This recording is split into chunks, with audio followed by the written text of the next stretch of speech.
Hello everyone. Today we are going to start with our new topic, that is transistor. Okay. So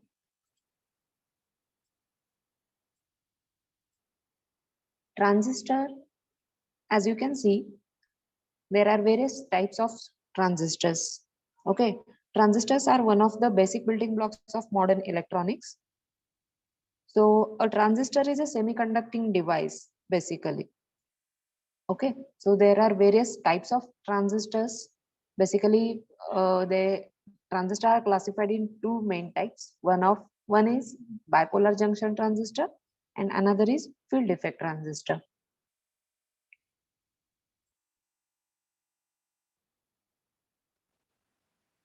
Hello everyone. Today we are going to start with new topic, that is transistor.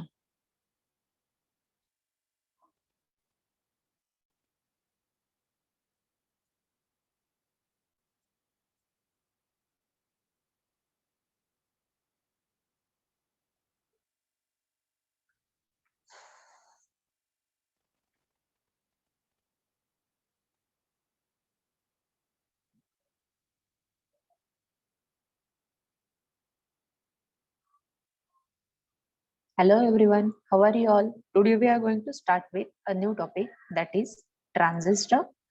So transistor is a basically one of the basic building block of modern electronics. Okay, so basically there are two types of transistors. First one is bipolar junction transistor, which is also known as BJT. B for bipolar, J for junction, T for transistor, BJT.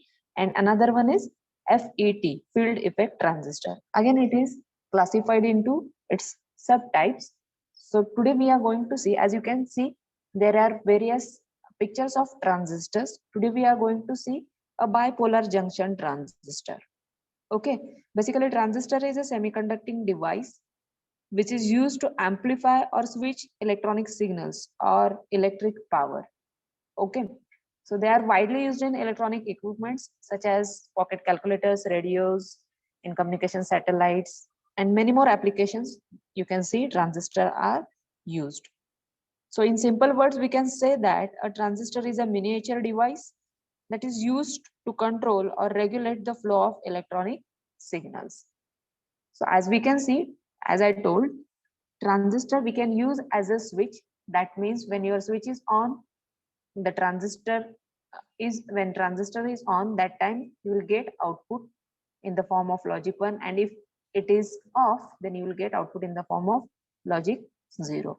So on and off, the it will work as a switch. Okay, so transistor is a basically semiconducting device. Now what is semiconducting device? So semiconductor device is nothing but which this is not an insulator, and this is not a conductor also. So in its conductivity depends on situation. As you can see, there are basically 4 electrons in the outermost orbit of semiconducting device. Here silicon atom is shown. Okay, mostly in semiconducting device silicon or germanium is used, whose outermost orbit contains 4 electrons. Okay, so one of the atom of silicon is sharing its 4 electrons with adjacent atom of silicon so that it can fulfill its outermost orbit. So this is pure semiconducting device, which is called as intrinsic semiconducting device. But in some cases, this semiconducting device can act as a conductor. The charges may flow from one position to another position. Okay, that's why it is called as semiconducting device. When we use doping, when we add another material in the semiconducting device, its conductivity may increase. So as here, one of the phosphorus atom is added to the semiconducting device, to the silicon atom, and what will happen?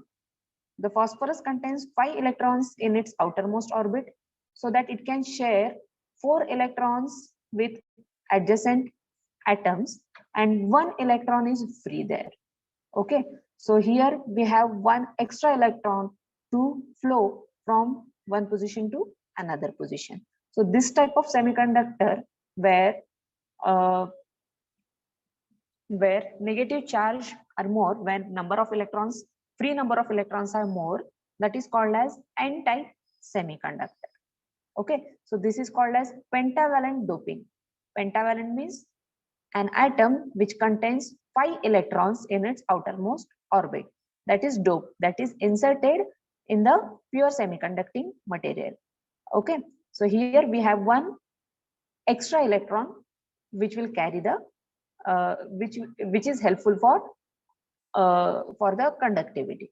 Okay, now next, as we have added pentavalent, we can add trivalent atom also, which may have 3 electrons in its outermost orbit. So here boron is doped into the semiconducting device. So boron consisting of 3 electrons in its outermost orbit. So it can share 3 electrons with adjacent atoms, but one of the electron, there is one lack, there is a lack of one. Lack of electron can be considered as hole, HOLE hole, which is nothing but deficiency of electron, and this hole is considered as positive charge. Okay, so this type of doping is known as trivalent doping, and this type of semiconductor is known as p-type semiconductor. So n type for negative charges and p for positive charges. So basically p-type of semiconductor, has positive charges to flow, and n type of semiconductor has negative charges. Okay, now we'll see what are the terminals of transistor, bipolar junction transistor. So bipolar junction transistor is consisting of 3 terminals. Those are emitter, base, and collector. Now what is emitter, what is base, and what is collector? Okay, and here they have written as NPN. Now what is NPN transistor?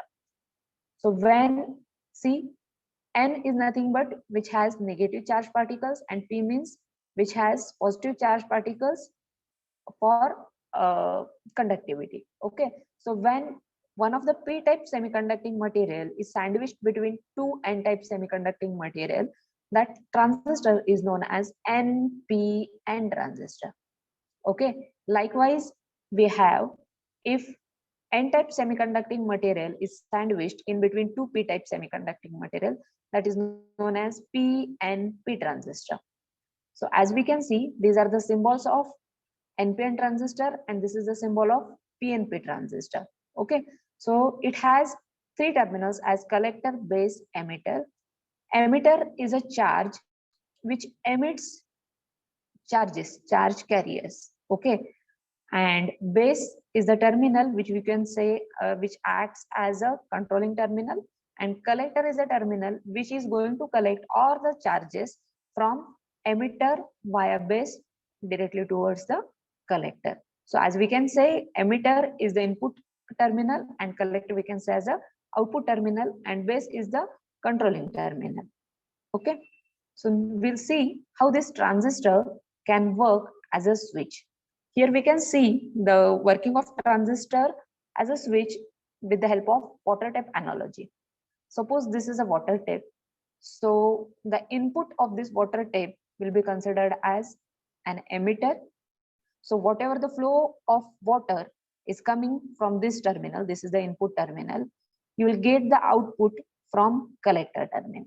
Okay, so as water comes from emitter terminal, the output of this water tap will be here, which is known as collector. So how this flow will be controlled, that is depending on this tap. Okay, so base will control this action.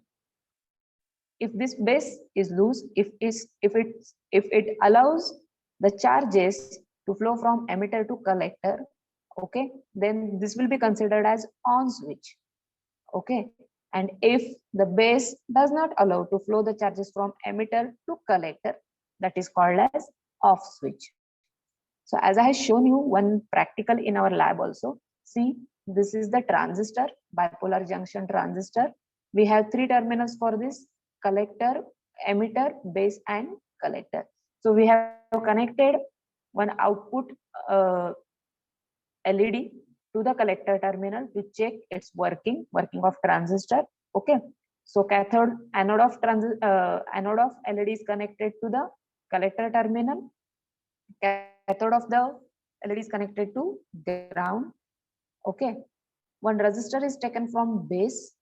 Okay, and one of the connection is given to collector. So here, sorry, one of the connection is given to emitter. So we have provided emitter with one battery. We have given positive terminal to the emitter terminal, and negative terminal of the battery is same battery is given to ground. So what happens is when we connect another battery, positive terminal, as you can see red terminal, positive terminal to the base, that times what happens is we are giving the input voltage, we are giving some supply to the base terminal.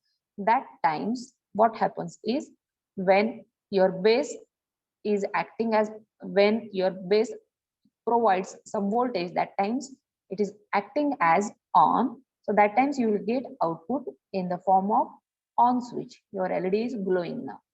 Okay, now in next page, see, in the same, the circuit is same, but if you connect negative terminal to the base, negative terminal of the another battery to the base, and positive terminal of the battery to the ground, then what happens is this LED is not glowing. Fine. So when we provide positive terminal of the battery to the base, because this is NPN transistor, P for positive, when we provide positive supply to the base, that time LED is glowing. And when we are providing negative terminal of the battery to the base, that time your LED is not glowing. That means here this transistor is acting as off switch, and here in the previous circuit, the transistor is acting as on switch. Okay. So transistor has many more applications. Okay, if you have any doubts related to transistor, we can discuss it in class also. Okay, so till then, take care of yourself. Bye bye. Thank you.